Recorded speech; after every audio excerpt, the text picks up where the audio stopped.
Hello दोस्तों, आपके अपने YouTube चैनल लक्ष्य 5G में स्वागत है। आज फिर से एक बार क्वेश्चन हम देखते हैं संख्या आधारित प्रश्न, जो कि बहुत ही इम्पोर्टेंट है और जो कि बार बार परीक्षा में ये सब क्वेश्चन पूछे जाते हैं। देखते हैं, पहला क्वेश्चन है, किसी संख्या के 6/7 भाग का 20% 78 है तो वह संख्या ज्ञात करें। तो वह संख्या क्या है? तो बहुत ही आसान क्वेश्चन। कहता है किसी संख्या के, तो माना संख्या x मान लेते हैं, x के मतलब या का मतलब गुना होता है 6/7, तो लिखेंगे 6/7। भी क्या होता है? का होता है, का लिख देंगे। 20% 20% मतलब होता है बटे में 100। कहता है किसी संख्या का 6 भाग का 20% कितना दिया हुआ है? 78 दिया हुआ है, तो बराबर हम लोग लिख लेंगे 78। अब यहाँ से सॉल्व कर लेंगे हम लोग। 1 0 से 1 0 ऊपर नीचे पहले कटा लेंगे। और आप जानते हैं कि गुना में ऊपर ऊपर कटता है और नीचे नीचे, बराबर भी है तो गुना में ऊपर ऊपर कट जाता है और नीचे नीचे कटता है। तो 2 से आप यहाँ भी कटा सकते हैं, कटा लीजिए। 2 1 2, 2 5 कितना हो जाएगा? 10। फिर 6 से देखिए ये कट जाएगा, 6 से 6 1 6, 1 बचेगा 1 8 18, 6 3 18। अब यहाँ बचेंगे x का जब मान निकालेंगे, ये 7 × 5 7 5 35 भाग के रूप में है। इधर आएंगे तो ये किस रूप में हो जाएंगे? गुना में बदल जाएंगे, यानी x बराबर हो जाएंगे। इधर कितना बचे हैं? 13 और 7 5 35, ये भाग के रूप में इधर आके हो जाएंगे गुना के रूप में, 7 5 35। तो x का मान निकाले 13 × 35 कर देंगे। 13 5 65 का 5 बाकी 6 और 13 3 39, 39 और 6 कितना हो जाएगा? 45, यानी 455। देखेंगे ऑप्शन कितना है आपका? ऑप्शन 455, यानी ऑप्शन नंबर डी हो जाएगा। क्वेश्चन नंबर 2 है कि 2 अंकों वाली एक संख्या तथा उसके अंकों को पलटने से प्राप्त संख्या का योग 77 है, तो अंकों का योग क्या होगा? तो आप लोग जानते हैं कि जब भी 2 अंकों की संख्या आती है तो चाहे तो 10 से लेकर के 99 के बीच ही कोई ना कोई आपका आंसर आएंगे। तो बहुत ही अच्छा क्वेश्चन है ये। कहता है 2 अंकों की संख्या है तथा उसके अंकों को पलटने से प्राप्त संख्या का योग। कोई भी 2 अंकों की संख्या लेंगे और उसको जब पलटेंगे तो कहता है उसका योग कितना होता है? 77 होता है। तो कहता है अंकों का योग क्या होगा? तो बहुत ही आसान, यहाँ कह रहा है योग कितना दिया हुआ है? 77 दिया हुआ है। तो पहले जो संख्या दिया हुआ है लिख लेंगे, और जब भी 2 संख्या रहेगा और जब जो योग दिया रहेगा तो हमेशा क्या करेंगे? 11 से ही भाग देंगे और हल कर दीजिए। अगर 77 आपका 7 आंसर आएंगे, यानी क्वेश्चन नंबर डी हो गया। इसी प्रकार अगर कहता कि 2 अंकों वाली एक संख्या तथा उसके अंकों को पलटने से प्राप्त संख्या का अंतर 77 हो, है ना? जब अंतर, योग के जगह क्या दिया रहे? अंतर जब दिया रहेगा तो 11 से भाग ना दे करके 9 से भाग देंगे। कितना से भाग देंगे? 9 से।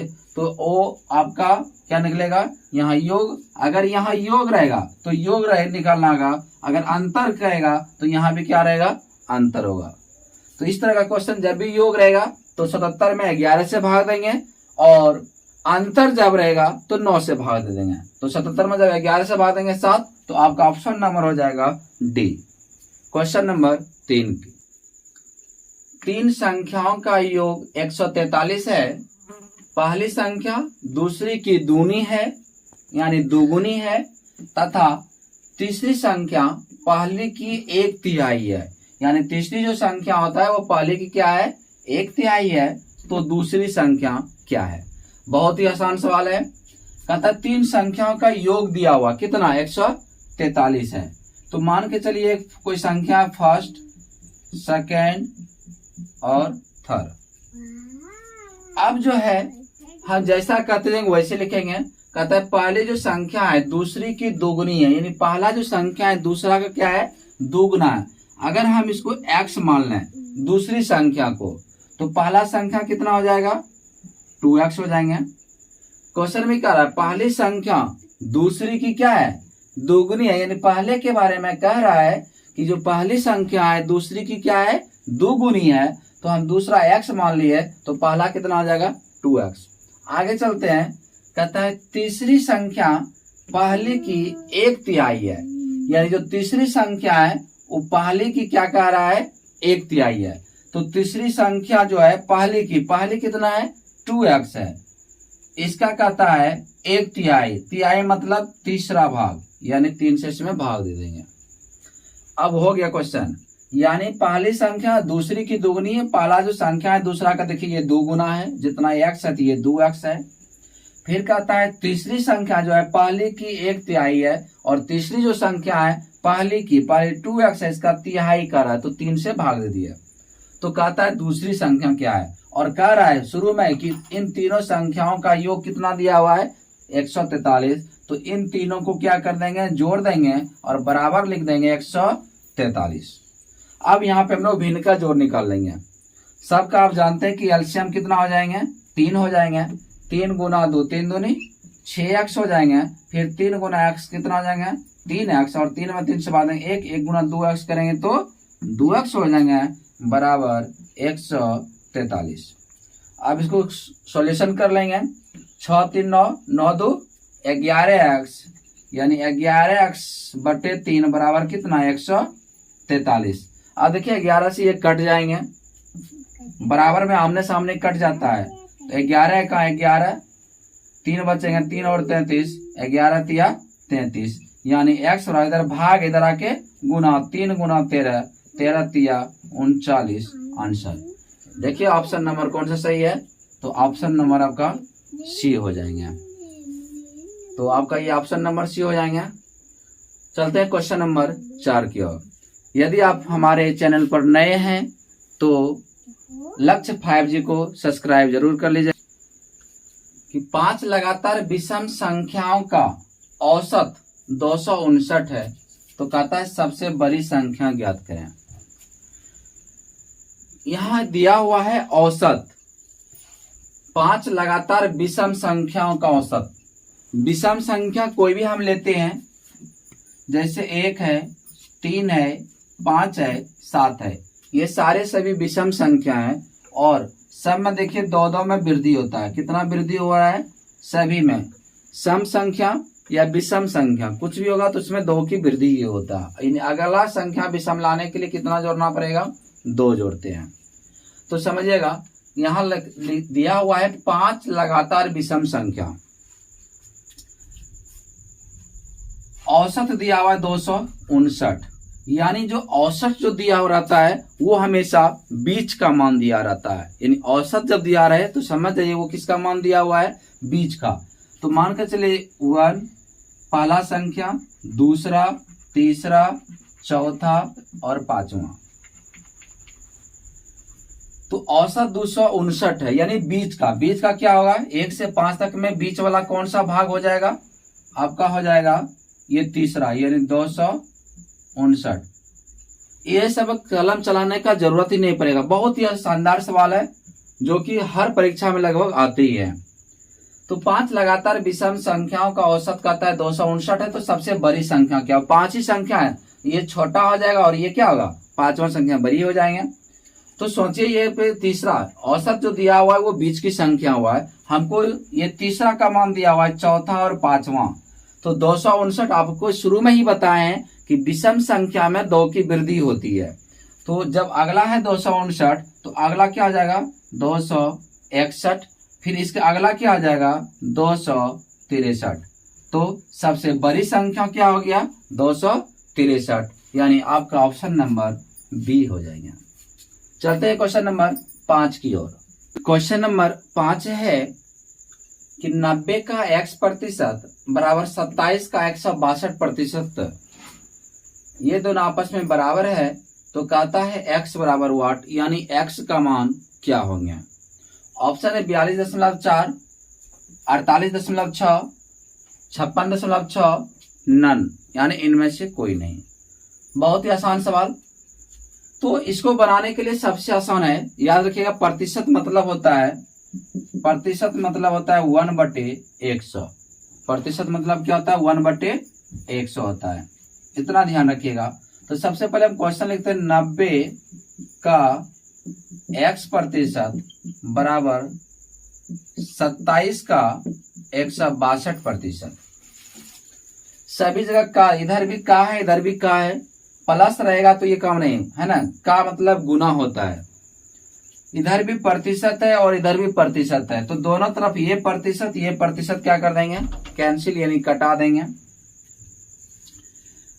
अब देखिए का मतलब गुना होता है, ये 90 इधर गुना, इधर आके क्या हो जाएगा, भाग हो जाएगा, यानी x बराबर लिखेंगे 27 गुना 162 अब बटे क्या 90। अब इसको सॉल्व कर लेते हैं। यहाँ पे देखिए 9 से कटा, 9 से देखिए ये दोनों कट रहा है, 9 10 90 और 9 से कटाएंगे तो 9 तिया 27, x बराबर 3 गुना 162 करके 10 से क्या कर देंगे भाग दे देंगे, तो 3 दूनी 6 और 16 तिया 48 बटे कितना 10। अब 486 में 10 से भाग देंगे, और आप जानते हैं 10 से भाग देने का नियम क्या है कि जो संख्या रहता है यानी 486, यहाँ पे एक शून्य है तो इधर से एक अंक के बाद दशमलव लगा देते हैं, यानी 486 में जब हम 10 से भाग देंगे तो आएगा 48.6। अगर यहाँ 2 शून्य रहता तो 2 अंक के बाद दशमलव लगाते हैं, तो आपका आंसर आएंगे 48.6। तो आपका ऑप्शन नंबर हो जाएंगे बी। अब क्वेश्चन नंबर 6 सवाल है कि 200 का 65% माइनस 1150 का 30% बराबर 870 का वाट प्रतिशत। सेम यही क्वेश्चन जस्ट इसी तरह का ये बिहार पुलिस में इस बार 1 तारीख को क्वेश्चन पूछा गया था, और इसी तरह का क्वेश्चन 7 तारीख और 15 तारीख को भी पूछे ही जाएंगे। तो क्वेश्चन है 200 का 65% माइनस 1150 का 30% बराबर 870 का वाट प्रतिशत, यानी इसको सॉल्व करने के बाद 870 का कितना प्रतिशत वो होगा। तो बहुत ही आसान सवाल है, इसको पहले लिख लेंगे। क्या है 200 का 65% का चिन्ह घसकेगा, इसके पहले वाले वीडियो में बताया है कि 65 का ये प्रतिशत का चिन्ह घसकेगा तो नीचे कितना आएंगे 100 आएंगे, माइनस 1150 का मतलब गुना 30% का चिन्ह घसकेगा नीचे कितना आ जाएंगे 100 आएंगे, बराबर दिया हुआ है 870 का मतलब गुना वाट प्रतिशत का चिन्ह घसकेगा तो नीचे भी क्या आ जाएंगे 100 आएंगे। तो इसको सॉल्यूशन कर लेते हैं। यहाँ देखिए 2 0, ये 2 0 कैंसिल, का मतलब डायरेक्ट आप गुना भी लिख सकते हैं। यहाँ से देखिए 1 0 1 0 कैंसिल, 1 0 1 0 कैंसिल, इधर भी 1 0 से 1 0 ये क्या कर दिए कैंसिल कर दिया।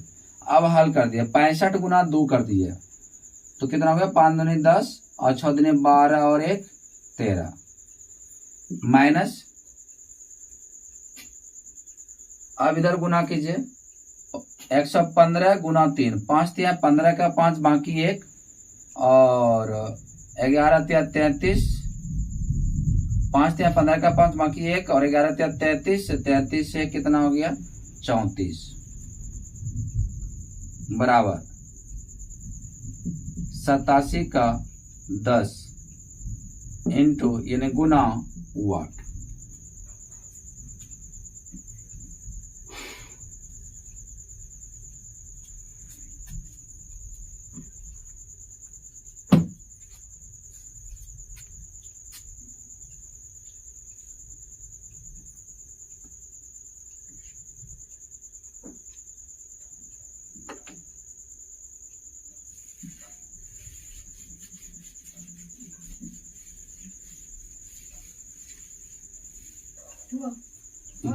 कट गया थोड़ा सा, इसको काट देगा, यहाँ 12 था तो ये लिखा था। क्वेश्चन नंबर 6 है कि 1200 का 65% माइनस 1150 का 30% बराबर 870 का वाट प्रतिशत। बहुत ही अच्छा क्वेश्चन जो कि अक्सर पूछा जाता है, और इस बार भी ये बिहार पुलिस में ये क्वेश्चन इस बार पूछा गया था 1/10/2023 को, ये सॉरी 1/10/2023 को ये क्वेश्चन सेम इसी टाइप का क्वेश्चन पूछा गया था। तो कहता है 1200 का 65% लिख लीजिए 1200 का मतलब गुना होता है 65 प्रतिशत। प्रतिशत का जब चिन्ह घसकेगा तो नीचे कितना होता है 100 आ जाते हैं, माइनस 1150 का मतलब गुना 30 प्रतिशत का चिन्ह घसकेगा तो यहाँ भी कितना हो जाएंगे 100 हो जाएंगे, बराबर 870 का वाट। अब प्रतिशत का चिन्ह घसकेगा तो नीचे भी क्या आ जाएंगे 100 हो जाएंगे। तो यहाँ से कटा लेते हैं 2 जीरो, ये 2 जीरो कैंसिल, यहाँ से 1 zero 1 zero cancel, 1 zero 1 zero cancel, यहाँ से 1 जीरो और 1 जीरो क्या कर लेते हैं कैंसिल कर लेते हैं। अब देखिए 12 गुना 65 कर लेंगे, 12 पंचे 60 बाकी 6 और 12 से 72 और 6 78 माइनस 115 गुना 3 करते हैं 5 15 का 5 बाकी 1 और 11 33 और 1 34 बराबर यहाँ क्या है 87/10 इंटू वाट, यानी आपको वाट का मान निकालना है। तो 780 में 345 घटा लेंगे, 10 में से 5 जाएगा 5 बचेंगे, यहाँ 7 7 में से 4 घटेगा तो 3 और यहाँ 7 में से 3 घटेगा तो 4 बराबर 87/10 इंटू वाट। अब हमको वाट का मान निकालेंगे तो ये आप जानते हैं भाग इधर आके क्या हो जाएंगे गुना हो जाएंगे। तो इतना हम लोग शॉर्टकट कर लेते हैं, यानी 435 गुना 10 ऊपर चल जाएंगे और 87 नीचे आ जाएंगे, तो इधर क्या बच जाएंगे वाट। यहाँ देखिए 87 पचे 435 होता है, यानी ये 5 बार में कट जाएंगे, है ना। 5 गुना 10 कितना हो गया 50 बराबर वाट, यानी वाट का मान कितना हो गया 50। तो आपका ऑप्शन नंबर कौन सा सही हो जाएगा ए। तो वीडियो अगर आपको अच्छा लगे तो लाइक और सब्सक्राइब जरूर कर लीजिएगा।